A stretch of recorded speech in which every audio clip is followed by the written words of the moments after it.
क्लासें बड़ी होने के साथ साथ सबसे बड़ा और डिफिकल्ट टास्क है लाइन टू लाइन पढ़ना। तो क्या हाल है मेरे प्यारे बच्चों, सब कुछ ठीक ठाक, बढ़िया, बिंदास। आज हम लेके आए लाइन टू लाइन, मतलब एक एक अक्षर साथ साथ पढ़ेंगे, साथ साथ देखेंगे चैट जीपीटी क्या कहता है, कौन कौन से क्वेश्चन कहां कहां पे बन सकते हैं, एक एक पॉइंट, मतलब पूरा बुक तुम्हारे सामने लेके बैठूंगा, एक एक पॉइंट को एक्सप्लेन करूंगा। लगातार देखो मैं नहीं दिख रहा हूं, ये बात अलग है, लेकिन बेटा पूरे के पूरे एक एक टॉपिक के 15-15 क्वेश्चन, मतलब 15 क्वेश्चन मैंने निकाले हर एक टॉपिक के।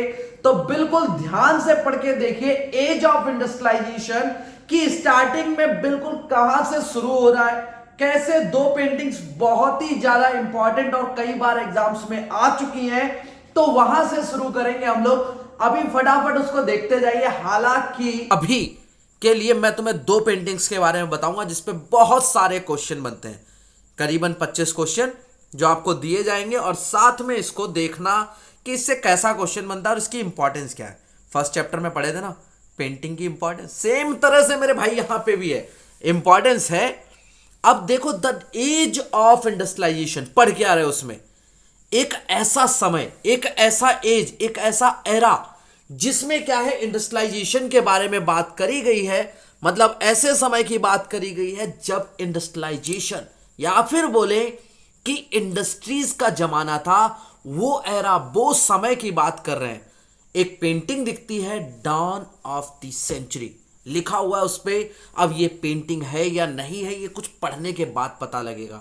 यहां कुछ बनी है मशीनें, ये और जो तुम्हारी मशीनें हैं वो क्या दिखा रही, क्या शो कर रही हैं। जैसे ये मशीन हो गई हमारी, ये मशीन हो गई, ये मशीन है, ये शायद कुछ सेंचुरी करके लिखा हुआ है, ये भी शायद मशीन ही है, ये कैमरा है, ये कार है, ट्रेन है। बेटा नीचे अगेन कोई मशीन है और इधर शायद उनके हाथ के नीचे कुछ बना हुआ है, मार्च एंड टू स्टेप, ऐसा कुछ लिखा हुआ है ना। अगर हम लोग बात करें किसके द्वारा, बाय ई.टी. पॉल, बेटा नाम याद रखना पड़ेगा, by E T. Paul, don of the century published by E T. Paul music को, मतलब कहां पे, न्यूयॉर्क में किया गया था, इंग्लैंड में, कब, 1900 में। ठीक है, इतनी बात तो हमें पेंटिंग से समझ में आ रही कि यार कोई म्यूजिक बनाने वाले इंसान का बनाया हुआ है ये, लेकिन म्यूजिक वाला आर्ट थोड़ी बनाएगा। तो चलो पढ़ के देखते हैं क्या है मेरे शेर। ये तो लिखा है इन 1900 a popular music publisher E.T. Paul produced a music book that had a picture on the cover page announcing the dawn of the century। मतलब 1900 में, ईयर कौन सी है, 1900 में एक पॉपुलर म्यूजिक प्रोड्यूसर, जो एक म्यूजिक प्रोड्यूसर है, क्या नाम है उसका, ई.टी. पॉल। ई.टी. पॉल उसने म्यूजिक बुक को प्रोड्यूस किया था, मतलब जिसमें बहुत सारे म्यूजिक कैसेट्स हैं या फिर म्यूजिक के बारे में बताया गया है। Had a picture on the cover page, जिसके कवर पेज पे, मतलब बुक के सबसे ऊपर वाले पेज पे जो है, अनाउंसिंग द, उस पे लिखा हुआ था डॉन ऑफ द सेंचुरी। अब ये डॉन ऑफ द सेंचुरी का मतलब क्या होता है? डॉन का एक्चुअल मतलब है beginning of something, beginning of something, किसी चीज की शुरुआत को बेटा डॉन बोलते हैं, बिगनिंग ऑफ समथिंग। और वैसे तो सवेरा होने को डॉन बोलते हैं बेटा, तो डॉन ऑफ द समथिंग। अब वो आप समझ गए कि यार किसी चीज की शायद शुरुआत बताना चाह रहा है ये जो म्यूजिक प्रोड्यूसर है। As you can see from the illustration, मतलब जो एग्जांपल दिया हुआ है उससे आप समझ सकते हैं, जो उन्होंने दिखाया है, एक्सप्लेन किया है। इलस्ट्रेट का मतलब एग्जाम्पल या फिर जो उन्होंने एक्सप्लेन किया है। Eight the centre of the picture is a goddess like figure. अगर हम सेंटर में चले जाएं पिक्चर के, तो एक गॉडेस लाइक फिगर है। कैसा फिगर है बेटा? गॉडेस लाइक, हाँ देवी टाइप की लग रही है कि इनके पीछे लग रहा है शायद पंख निकल रहे हैं, है ना। प्रॉपर तरीके से कपड़े वगैरह पहनाए गए हैं। ईगल के ऊपर खड़ी हुई, नहीं व्हील है ये, ईगल भी नहीं, ये एक व्हील है, व्हील के ऊपर खड़ी हुई है। तो शायद ये मोशन को बता रहा है, या फिर ये मूवमेंट को बता रहा है, या फिर प्रोग्रेस को बता रहा है। अभी क्वेश्चन पढ़ोगे तो और क्लियर होगा। या फिर प्रोग्रेस को बता रहा है जो वो व्हील पे खड़ी हुई है। अब इसके बाद अगर बात करें बेटा eight the centre of the picture is a goddess like figure. Goddess like figure मतलब भगवान की तरह कोई फिगर है शायद वहां पे बना हुआ, देवी कोई बनी हुई है। द एंजल ऑफ प्रोग्रेस मतलब प्रोग्रेस की एंजल है, वो प्रोग्रेस के बारे में, तरक्की के बारे में बता रही है। तो ध्यान से समझना, तरक्की के बारे में बता रही है। अलग अलग पॉइंट्स इसमें पूछे जाते हैं, तो अलग अलग पॉइंट की इंपॉर्टेंस है। Wearing the flag of the new century, नई सेंचुरी का फ्लैग पकड़े हुए हैं। हाँ, उनके हाथ में कुछ तो है, सेंचुरी लिखा हुआ है उस पे, और उसने क्या बोला है कि वो भाई फ्लैग पकड़े हुए नई सेंचुरी का। See gently pursed on a wheel with wings. Pursed का मतलब क्या हुआ? बैठा हुआ। पर्स्ड का मतलब क्या होता है मेरे शेर? बैठा हुआ। भाई गड़बड़ मत कर देना, लिखना चाहो तो साथ में हिंदी में अपनी कॉपी में डाल सकते हो कि लिखा क्या है भाई। बैठा हुआ। Pursued on a wheel with wings, wings का मतलब पंख लगाए हुए, सिंबलाइजिंग टाइम, टाइम को शो कर रहा है कि बहुत तेजी से निकल रहा है। Her flight is taking her into the future, her flight is taking her into the future. जो उसकी फ्लाइट है मतलब जो उड़ रही है, वो कहां ले जा रही है? फ्यूचर की तरफ ले जा रही है, भविष्य की तरफ ले जा रही है। मतलब पूरी की पूरी पेंटिंग जो ये बवाल है, ये सब दिखाने क्या कोशिश कर रहा है कि यार भविष्य कुछ इस तरह का होने वाला है, फ्यूचर कुछ इस तरह का होने वाला है। लेकिन लाला फ्यूचर तो अभी हम तय करेंगे ना कि कैसा होगा। खैर, her flight is taking her into the future, floating about behind her. ठीक है, जो उसके पीछे पूरा का पूरा दिखाया गया एज द साइन या फिर as the sign of progress. वो साइन है किसके? प्रोग्रेस के। मैंने बोला था ये रेलवे लग रहा है, कैमरा, मशीनें, painting press, factory. Painting press के बारे में तो नहीं देख पाया, बट शायद कहीं पे पेंटिंग प्रेस है। ठीक है, ये और बेटा कैमरा, ये दिख गई आपको ट्रेन, ये आपको कुछ शायद कार टाइप का कुछ है, ये भी कार टाइप का कुछ है। तो मतलब उन्होंने क्या किया, अलग अलग चीजों को उठाया ये शो करने के लिए कि ये भविष्य को शो करते हैं। किसको? भविष्य को। शायद आने वाले टाइम में, फ्यूचर में ऐसा कुछ होगा। अच्छा एक बात सोचो, क्या दिमाग में उसके पड़ी होगी, उसने ऐसा कुछ सोचना शुरू कर दिया। हाँ, कुछ तो पड़ा होगा, लेकिन बेटा किसके दिमाग में पड़ा होगा? ईटी पॉल के बारे में हम पढ़ रहे हैं अभी, तो ईटी पॉल ने ये बनाई थी ड्राइंग। अब देखो इस पे कुछ क्वेश्चन बन सकते हैं। क्वेश्चन तो देखो कुछ नहीं, बहुत सारे बन सकते हैं। मॉडर्न जमाना है, आप चाहे तो सेम पिक्चर को उठा के पहुंचे और वहां पे डाल दें, किस पे? चैट जीपीटी पे, कि question on this paragraph. Question मैंने डाले इस पैराग्राफ पे, तो लिखा है who was ET Paul. ET Paul कौन था? तो बेटे ईटी पॉल जो है वो म्यूजिक पब्लिशर था। कौन था बेटे? म्यूजिक पब्लिशर था। तो पहले का आंसर हमें कहां मिलता है? पहले का आंसर भाई साहब हमें पहली लाइन में मिलता है। तो यहां से आपको ध्यान रखना है। ठीक है, यहां से आपको ध्यान रखना है कि ईटी पॉल कौन था। बेटा ये वर्ड मीनिंग जरूर लिख लेना, ये तो सब खत्म हो जाता है, बच्चे तो ऐसे ही खाली पढ़ के छोड़ देते हैं। तो यहां पे आपका क्वेश्चन क्या बनता है? Who was ET Paul. ठीक है बेटा, तो ET Paul was a music producer, ठीक है, या फिर म्यूजिक पब्लिशर। बेटे आगे की बात करें, नेक्स्ट क्वेश्चन क्या है हमारा? What did ET Paul produce in 1900? 1900 में उसने क्या प्रोड्यूस किया था? तो 1900 में इन्होंने एक म्यूजिक बुक को प्रोड्यूस किया था, जिसके कवर पेज पे इन्होंने डॉन ऑफ द सेंचुरी का पैराग्राफ या फिर बोले पोस्टर जो है वो रिप्रेजेंट किया था। ठीक है, 1900 में उन्होंने क्या प्रोड्यूस किया बेटे? एक म्यूजिक बुक। तो इसी सेम से, इसी पॉइंट से बेटा एक और क्वेश्चन बनता है, क्या कि उन्होंने क्या प्रोड्यूस किया था। अब अगले क्वेश्चन को अगर हम लोग देखें तो what was the title on the cover page of music book? तो डॉन ऑफ द सेंचुरी, यही तो पढ़ रहे हैं लगातार कि शायद एक नया सवेरा, एक नया युग आने वाला है। Who is shown eight the centre of the illustration? तो सेंटर में कौन है? तो सेंटर में बेटा गॉडेस लाइक फिगर है, कि गॉडेस की तरह कोई फिगर है वहां पे। कहां पे बेटा? सेंटर में। कहां पे प्यारे बच्चे? सेंटर में। तो ये आपको ध्यान रखना है, कौन सी लाइन से है बेटा? आपका ये 4th लाइन से, goddess like figure who was at the centre of the picture. बेटे आगे देखें, what does the goddess like figure symbolise. तो गॉडेस लाइक फिगर क्या सिंबलाइज कर रहा है, वो शो करने की कोशिश कर रहा है कि जो नया युग आने वाला है उसमें क्या क्या चीजें होंगी। ठीक है, नया युग है वो क्या क्या चीजें शो करेगा। और बेटा वो किसको सिंबलाइज कर रहा है एक्चुअल में, it is symbolising time, it is symbolising time, ये लिखा। ठीक है, see gently passed on a wheel with wings symbolising time. अरे सिंपल सिंपल सीधे सीधे आंसर लिखे हुए हैं बेटा। Where is the flight of the angel taking her, उसकी जो फ्लाइट है वो कहां लेके जा रही है, तो her flight is taking her into the future, into the future. लाइनें याद होनी चाहिए मेरे शेर, अगर लाइनें याद नहीं है बेटा तो हो सकता है गलतियां करो। और कोशिश करो बेटा जहां पे जिस लाइन से क्वेश्चन बन रहा है वो वहीं पे लिख दो, वो तुरंत का तुरंत वहीं पे लिख दो। समझ में आई बात। इसके बाद बेटे what objects are shown behind the angel, तो एंजल के पीछे क्या क्या दिखाया गया, railway, camera, machine, printing press and factories. ठीक है बेटा, तुम्हारे को बड़े क्वेश्चन भी आ सकते हैं। Why do you think the angel was called the angel of progress, तो एंजल ऑफ प्रोग्रेस उसको क्यों बोला गया है, क्योंकि वो फ्यूचर की तरफ जा रही है और फ्यूचर की उन चीजों को रिप्रेजेंट कर रही है जो शायद आने वाले समय में बहुत ज्यादा, मतलब हद से ज्यादा तरक्की लेके आएंगे। तुम क्लास में बैठे हो ना, तुम तरक्की के बारे में क्या सोचते हो, काश यार ये टकला नहीं, ये टीचर हट जाए हमारी क्लास से तो सही रहेगा, तो यार क्लास में मजे आने लगेंगे।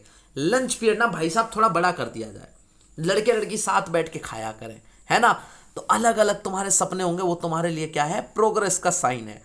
लेकिन यहां पे अगर बात करें तो यहां पे प्रोग्रेस के सिंबल दिए गए हैं बहुत सारे, जैसे railway, camera, machine, printing press, factories, तो वो सब प्रोग्रेस का साइन है। और एंजल को बेटा आप प्रोग्रेस का साइन क्यों मान रहे हैं, क्योंकि वो एक व्हील के ऊपर बैठी हुई है और वो फ्यूचर की तरफ ले जा रहा है, वो भविष्य की चीजों को रिप्रेजेंट करते हुए दिखा रहा है।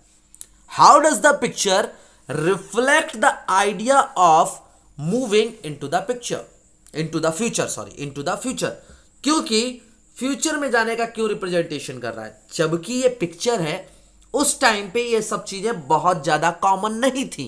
और जो उसमें व्हील है, व्हील ये रिप्रेजेंट कर रहा है कि लगातार लोग आगे की तरफ बढ़ रहे हैं। याद रखना व्हील बेटा टाइम को रिप्रेजेंट करता है, किसको रिप्रेजेंट करता है, टाइम को। तो व्हील की वजह से हम कह रहे हैं कि ये शायद फ्यूचर की तरफ जा रही है। What is the significance of showing invention like the railway and machines in the picture, क्योंकि हमको पता है जब भी डेवलपमेंट आएगा और एक्सपेंशन होगा फैक्ट्रीज वगैरह का, तो रेलवेज और मशीन्स सबसे बड़ा रोल प्ले करेंगी। How does the image capture the spirit of the new century, जो इमेज है बेटा वो नई सेंचुरी की पिक्चर को कैसे कैप्चर कर रहा है, उसका स्प्रिट कैसे, उसकी आत्मा कैसे है, क्योंकि कंट्री का डेवलपमेंट जैसे इंडस्ट्रीज से, रेलवे से, या फिर हम लोग बात करें वहां की प्रिंटिंग प्रेस से पहचाना जाता है। तो वो सब चीजें रिप्रेजेंट कर रही हैं, उससे क्या पता लग रहा है कि ये जो है स्प्रिट है किसका, न्यू सेंचुरी का, आने वाले समय का। In what ways does the angels flight symbolise hope and advancement, hope और एडवांसमेंट को कैसे रिप्रेजेंट कर रहा है, क्योंकि वहां पे वो सब चीजें रिप्रेजेंट करी गई हैं जो उस टाइम पे कॉमन नहीं थी। ठीक है, इतनी ज्यादा कॉमन नहीं थी और वो बेटा फ्यूचर की तरफ शो कर रही है। आगे की तरफ बढ़ते हैं। अगला जो पार्ट है हमारा, the glorification of machine and technology is even marked in a picture which appeared on the page of trade magazine over 100 years ago. The glorification of machine मतलब बहुत गुणगान होना। ग्लोरिफिकेशन का मतलब क्या होता है मेरे शेरों, गुणगान होना। गुणगान का मतलब समझ रहे ना, बहुत ज्यादा उसकी गाथाएं गाना। तो glorification of machines and technology is even more marked in a picture which appeared on the page of a trade magazine over 100 years ago. अब से लगभग 100 साल पहले एक पिक्चर आई जो कि बहुत ज्यादा जिसका गुणगान रहा। इट शोज टू मैजिशियंस, उसमें 2 मैजिशियन दिखाए गए। अरे भाई साहब जादूगर, the one at the top is Aladdin from the Orient. Orient का मतलब है बेटा एक एशिया की साइड की कंट्री जो बेटा जादुई इलाकों की बात कर रहे हैं, उस वहां से जो है Aladdin from the Orient who built a beautiful place with his with his magic lamp. अच्छा तुम एक बात बताऊं बेटा, इन्होंने एशिया का साइड बोल के मतलब ईस्ट की बात कर दी है, ठीक है, इस चीज को ध्यान रखना। The one at the bottom is the modern mechanic, और नीचे की तरफ देखा जाए तो मॉडर्न मैकेनिक है। ऊपर जो है हमारे अलादीन साहब ये चिराग लिए बैठे हैं, है ना। चलो सही है यार। अलादीन, अरे तुमने कहानी सुनी अलादीन वाली? नहीं सुनी? खैर छोड़ो, हटाओ। कईयों ने सुनी होगी तो कमेंट में डालना, लेकिन उल्टी टेढ़ी वाली कहानी मत डालना। देखो 2-3 कहानियां हैं। The one at the bottom is the modern mechanic, नीचे मॉडर्न मैकेनिक है बेटा, who with his modern tools beeps a new magic, builds bridges, ships, towers and high rise building. जो बेटा नीचे वाला है वो क्या कर रहा है? मॉडर्न मैकेनिक है, मतलब एक जैसे बिल्डर होते हैं, मैकेनिक्स होते हैं, कुछ नई चीजें बनाने वाले, who with his modern tools, जो टूल्स की मदद से, कोई जादू वादू नहीं है, टूल्स की मदद से बीप्स अ न्यू मैजिक, नया म्यूजिक बुन रहा है, तैयार कर रहा है। क्या? बिल्ड्स ब्रिजेस, उसने बहुत सारे ब्रिजेस बना डाले। ये देखो ब्रिजेस दिख रहे हैं, बिल्डिंग्स दिख रही हैं, टावर्स दिख रहे हैं हमको। Aladdin is shown as representing the east and past. Aladdin जो है वो बेटा ईस्ट को और पास्ट को रिप्रेजेंट कर रहा है। मैंने बोला ओरिएंट वर्ड यूज कर दिया, ओरिएंट, फिर उन्होंने एशिया बोल दिया। एशिया का मतलब वो ईस्ट की तरफ रिप्रेजेंट कर रहे हैं।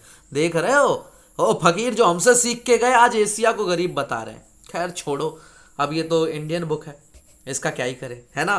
The mechanic stand for the best and modernity. जो मैकेनिक्स हैं वो बेटा बेस्ट को रिप्रेजेंट कर रहे हैं, और मॉडर्निटी को मतलब नई चीजों को रिप्रेजेंट कर रहे हैं। इसमें नंगापन भी दिखा देते थोड़ा, खैर छोड़ो बेटा। बेस्ट एंड मॉडर्निटी, तो बेस्ट को मॉडर्निटी को रिप्रेजेंट कर रहे हैं। तो बेटा फिलहाल तो अभी किताब के हिसाब से चलते हैं, लेकिन हाँ बेस्ट को हम मॉडर्निटी शब्द तो भाई नहीं बोलेंगे, घटिया शब्द है। किताब के हिसाब से चलना पड़ रहा है, मजबूरी है हमारी। This images offer a Triumph account of the modern world. जो इमेज है वो बेटा ट्रायम्फ मतलब बहुत बढ़िया बढ़िया ऐसे चीजों को रिप्रेजेंट कर रही है जो लगातार एक ग्लोरीफाइड होते रहे, या फिर बोले कि बेटे वो सुर्खियों में रहे। यहाँ पे ट्रायम्फ का मतलब होता है वैसे जीतना, बहुत ज्यादा किसी चीज को बहुत मेहनत से लगे रहे और फिर उसमें जीत गए, उसको ट्रायम्फ। जैसे अभी तुम मेहनत से सुन रहे हो, एक समय के बाद तुम जीत जाओगे, then you triumphed your war, you triumphed your exams. तो अपने एग्जाम्स में तुम जीत गए, तुम वॉर को जीत गए, तो वो ट्रायम्फ होता है। तो बोल रहा है कि ये इमेज है बहुत सारे अकाउंट्स को ट्रायम्फ कर रहा है कि लगातार एक के बाद एक चीजें। With in this account the modern world is associated with rapid technological change and innovations. वो क्या शो कर रहा है? बहुत सारे टेक्नोलॉजिकल चेंजेस। हाँ भाई साहब, टेक्नोलॉजिकल चेंजेस। अलादीन को तो हटा दिया, खैर ठीक क्या वो तो। एंड इनोवेशंस, नई नई चीजों का बनना, नई नई चीजों का बनना जो पहले नहीं दिखाई जा रही हैं। Machines and factories, railways and steam ships. तो रेलवेज को और स्टीम शिप्स को जो स्टीम की मदद से चल रही हैं। द हिस्ट्री ऑफ इंडस्ट्रियलाइजेशन दस become simply a story of development. तो इंडस्ट्रियलाइजेशन जो है वो सिंपली एक स्टोरी बन गई किसकी? डेवलपमेंट की। कि भाई साहब जहां इंडस्ट्रियलाइजेशन होगा वहां डेवलपमेंट होगा, ये बात पक्की है। And the modern age appear as a wonderful time of technological process. और जो मॉडर्न एज है वो एक वंडरफुल टाइम निकल गया है किसका? टेक्नोलॉजिकल प्रोसेस का। मतलब अभी जो नया समय है वो टेक्नोलॉजिकल प्रोसेस। अच्छा तुम एक बात बताओ, क्या टेक्नोलॉजिकल प्रोसेस का प्रोग्रेस का मतलब बेटा हमेशा एक ब्यूटीफुल और मॉडर्न वर्ड होता है? हाँ कई बार होता है, कई बार नहीं होता है। देखो कई बार ऐसा होता है कि टेक्नोलॉजिकल प्रोसेस के बाद लोगों को नौकरी नहीं मिलती।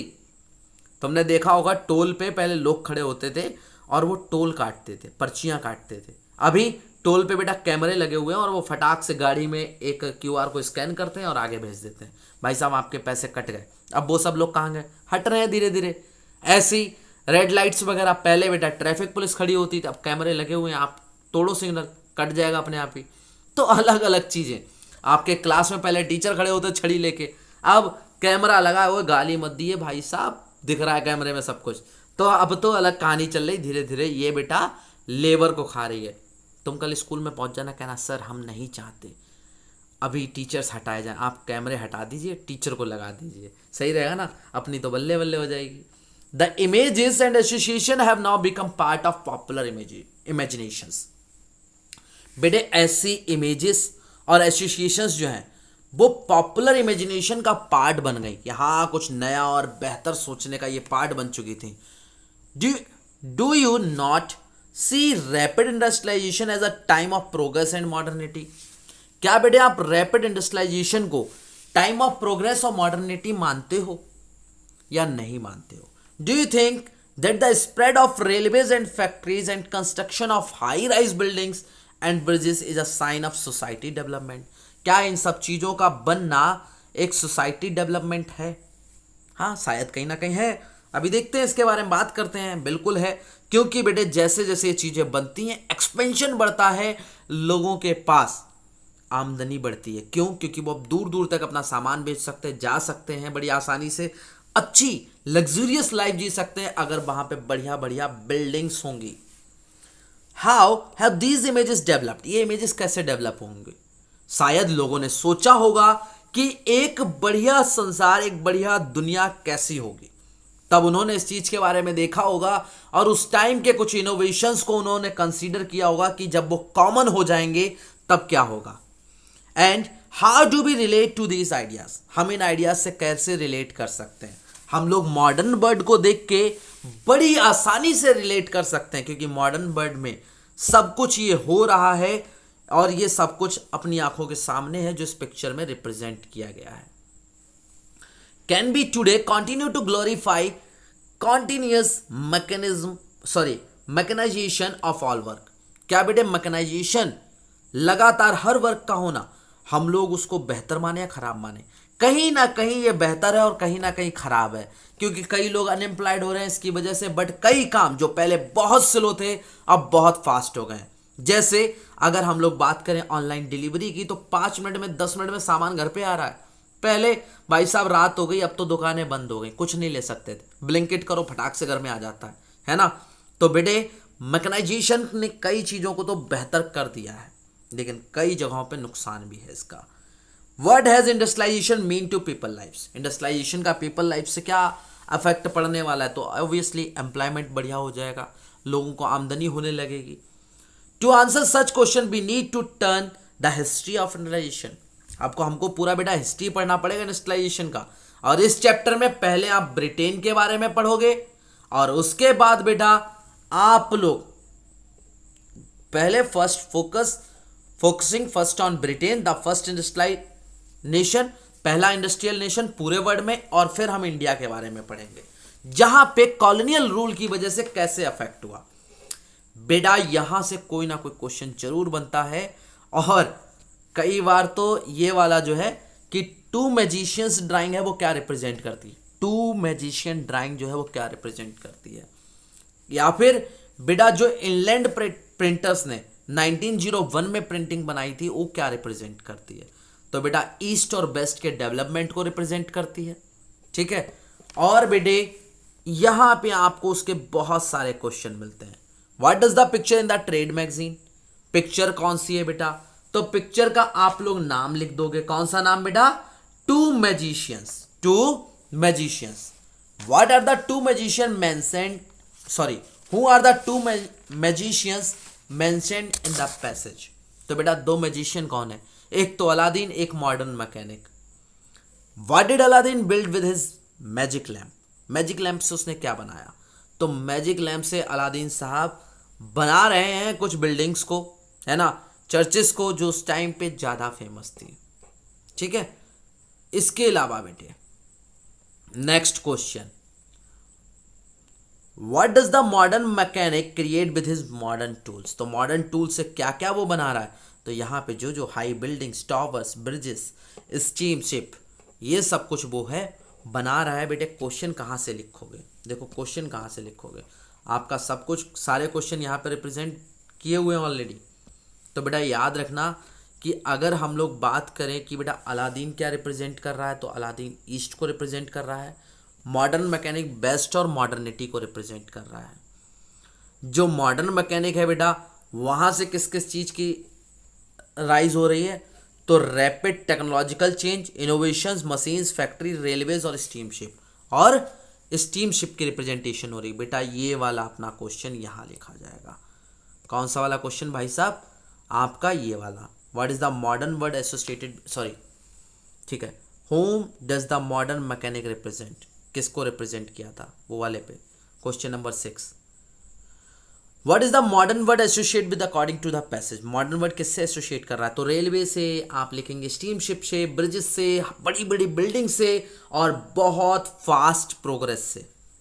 विच inventions and changes are mentioned as a sign of technological progress, तो बेटा जो सेकंड ड्राइंग है, जो जो रिप्रेजेंट कर रहा है वो सारे के सारे इन्वेंशन जो हैं वो टेक्नोलॉजिकल प्रोग्रेस को रिप्रेजेंट करते हैं।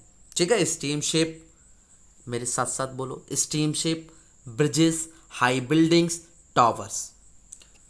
How does the passage describe the history of industrialisation, ये पैसेज इंडस्ट्रियलाइजेशन के बारे में कैसे बताता है, ये बता रहा है नए नए इनोवेशंस और पुराने इनोवेशंस में डिफरेंसेस, पुराने टाइम पे जो हो रहा था, नए टाइम पे जो हो रहा था, उसके थ्रू उसने ये बताने की कोशिश करी कैसे मॉडर्न वर्ल्ड जो है वो बहुत फास्ट और प्रोग्रेसिव होगा। हालांकि पुराना वर्ल्ड जो है वो मैजिकल था, लॉजिकल नहीं था। अभी वाला लॉजिकल है और कोई भी उसको बड़ी आसानी से टूल्स की मदद से आगे ले जा सकता है।